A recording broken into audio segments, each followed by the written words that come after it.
Ang ihahanda natin ngayon sa hapag ay ang inutak. Ang mga sangkap na ating gagamitin: arinang malagkit, gata ng niyog,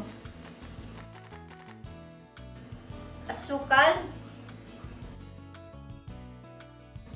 asin, panlasang vanilla, pangkulay, pulbos na ubi. Ang inutak ay isang masarap na kakanin mula sa bayan ng Pateros at Taguig. Ito ay tinawag na inutak dahil sa kanyang malapot at hugis sa utak. Ito ay gawa sa gata at malagkit na bigas na may dalawang kulay at mga panlasa tulad ng ubi, queso de bola, mais at tsokolate. Ito ay inihahandog ng mais sorbetes sa ibabaw. Sa isang malalim na bowl, pagsamasamahin natin ang arinang malagkit, ang asukal,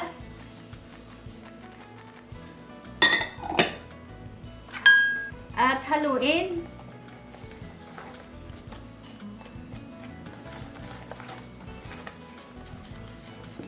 Sunod ang gata.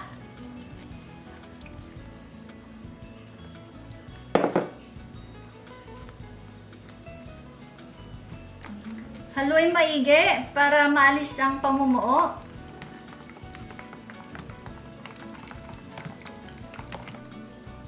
Timplahan ng vanilla flavor.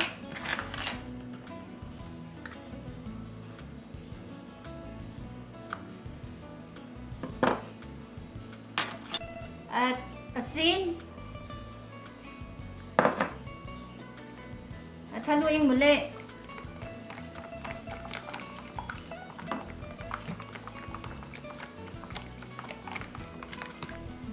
Hatiin sa dalawang bahagi ang mga pinaghalong sangkap.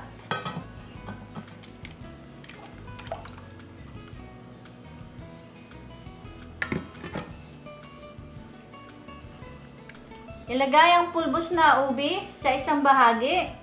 Ito ang ating uunahin dahil ito ang magiging pang-ilalim.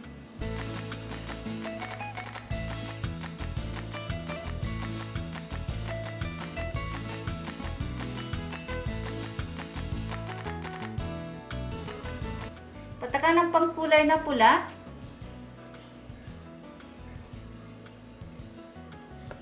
At ang asul. Para tumingkad ang kulay ng ating ubi.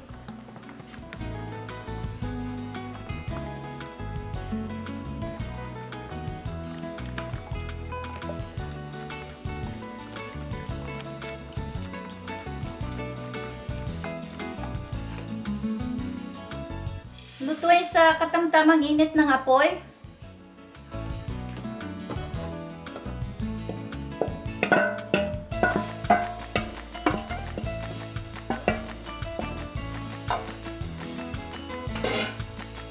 Patuloy na paghalo ang ating gagawin hanggang sa kumunat ang inutak.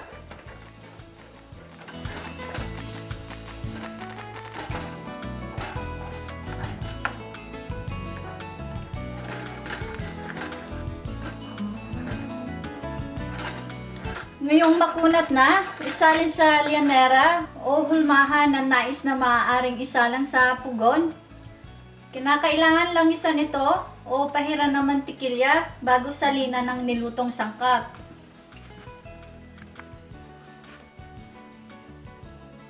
Sunod naman natin ang puting bahagi. Lutuin natin ito ng katulad ng pamamaraan sa ube. Patuloy na paghalo upang maluto ng pantay at huwag manikit sa kawali.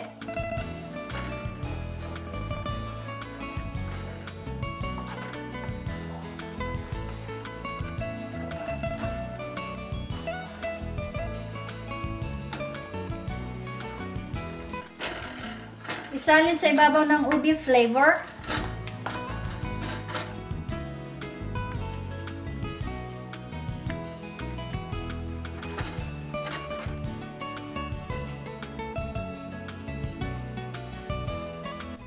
Pantayin ang ibabaw.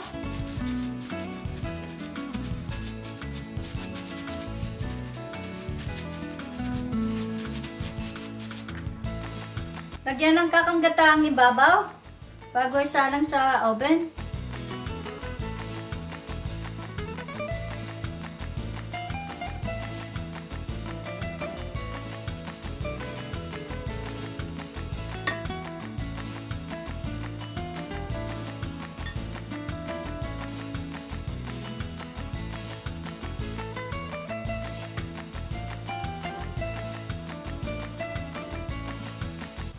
Isalang sa horno at lutuin hanggang sa magtusta ang ibabaw.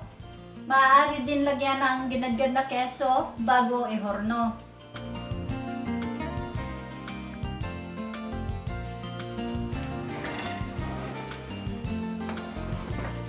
Kikita nyong natutusta na ang ibabaw, hanguin at ating palamigin.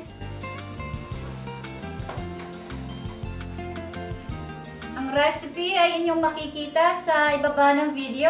Sundan lang ang link. Ito na ang ating inutak. Nahandog siya nyo ng Pinoy Hapagkainan.